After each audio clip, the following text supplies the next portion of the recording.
Hey, hello, I'm Kråkan, also known as Kråkan, and welcome to Yacc, yet another Crowcast where I pick a game, I play it for a week, and then I'll talk about it. This week's game is Barbie for the Nintendo Entertainment System. It was released in 1991, and it's a single-player platformer developed by Imagineering and published by High Tech Expressions. And also will be some spoilers up ahead, just so you know, but first a little backstory. So this was a game that I never knew existed as a kid. But as I got older, YouTube became a thing, and I was exposed to all the things that I missed back in the day. So by then I knew this game kind of existed, and it was kind of meh, but I wanted to try for myself, and that's why I played it this week. So at the start of the game, you get some company credits, and the Barbie splash screen that's just terrible, and more credits and Barbie dreaming about gameplay. So Barbie is reading a book, and she gets tired and eventually falls asleep. And while in the game, she has some training outfits on, and the backgrounds are kind of trippy because it's a dream. So the backgrounds are light blue with pink tennis balls on it. And apparently this is the sport area of her dream. At the bottom of the screen, you have the current item, which is selected. You have a bunch of C's that represent Barbie's health. You also have a score. And thankfully, this game doesn't have a timer. So the enemies of this game are inanimate objects, such as, well, the first enemy is a tennis rack that bounces balls around. You can clear this enemy by throwing your own ball at a dog, so he fetches it and somehow removes the tennis rack from the screen. And you throw this ball by holding the B button, and the longer you hold it, the longer you throw it. And as I said before, if Barbie gets hit by any of the inanimate objects, she loses a bunch of C's.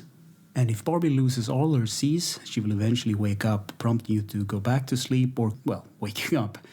And if you continue to sleep, you will just lose your high score. But if you don't care about that, then you can just continue with the game. So in this game, you can find random power-ups and things laying around for you to collect for score or replenishing your C's. You can find things by pressing down on certain blocks, down with the D-pad, and random things will spawn in. And not for long, I ran into my first obstacle in form of a bird. So I didn't know what to do here, and I went online and tried to figure out.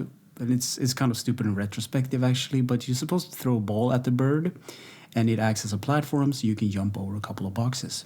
So by pressing the select button, you will deselect the current item, in this case the ball, and that's what I did.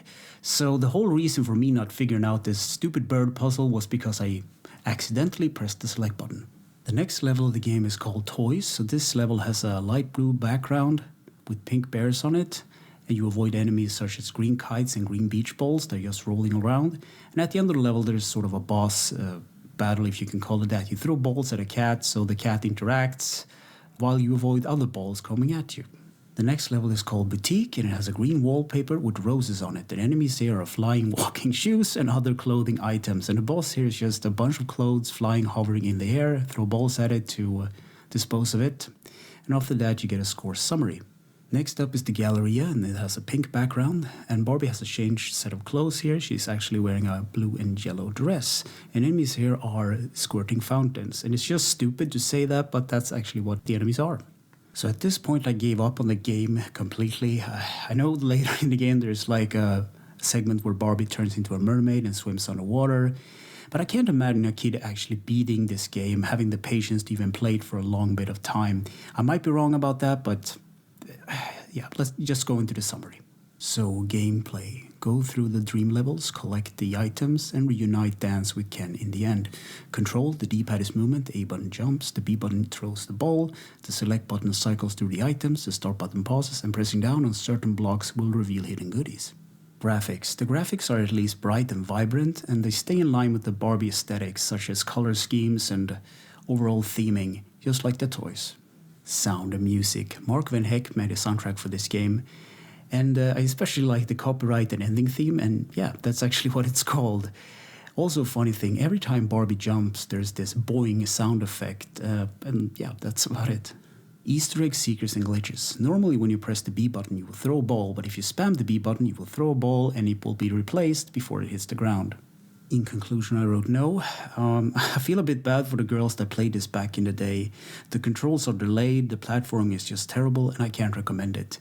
But I don't know, it's one of those things that now that I played it, I don't have to play it ever again. So that's a good thing, right? So anyway, thank you for listening and for watching, and take care.